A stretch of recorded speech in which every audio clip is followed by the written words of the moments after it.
A great way to customize your scrapbook page is with punches.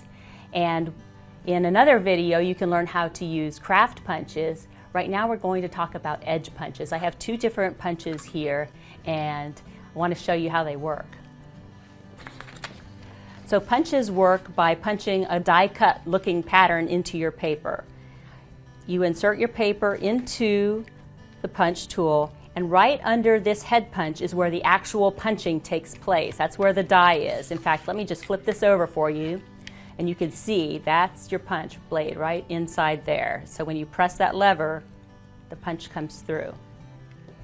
So you'll just put your paper in there and then punch, and there you go. There's that beautiful pattern. Now to make your second punch so it's a continuous pattern, you're just going to put that paper back in again, and then there's a pattern on the wings of the punch that you'll just line the punched paper over. So the punched paper goes directly over the pattern on the punch till it's just like that. And if you're wondering, gee, have I got the paper in the right place, just look at this printed pattern.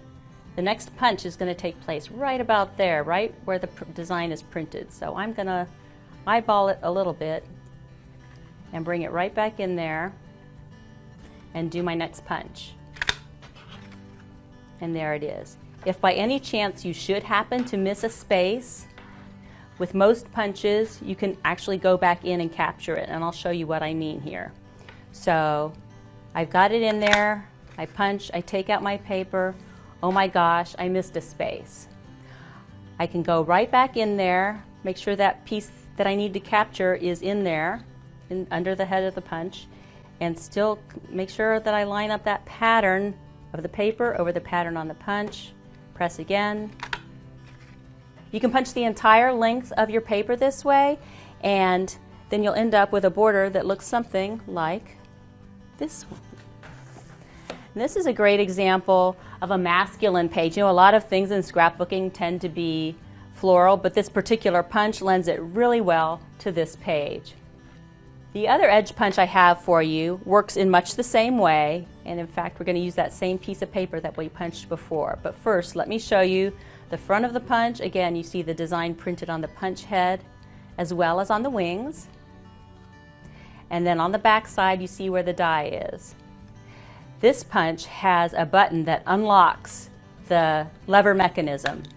So when I slide that button, it unlocks and I'm ready to punch. So my paper just goes right in here. I punch. And there's my chevron design. And then to continue punching, I'm just going to line it up the design on the pattern on the wing of the punch and punch again. So those are edge punches, and again, a great tool to add to your scrapbooking kit and a nice way to customize borders on your page.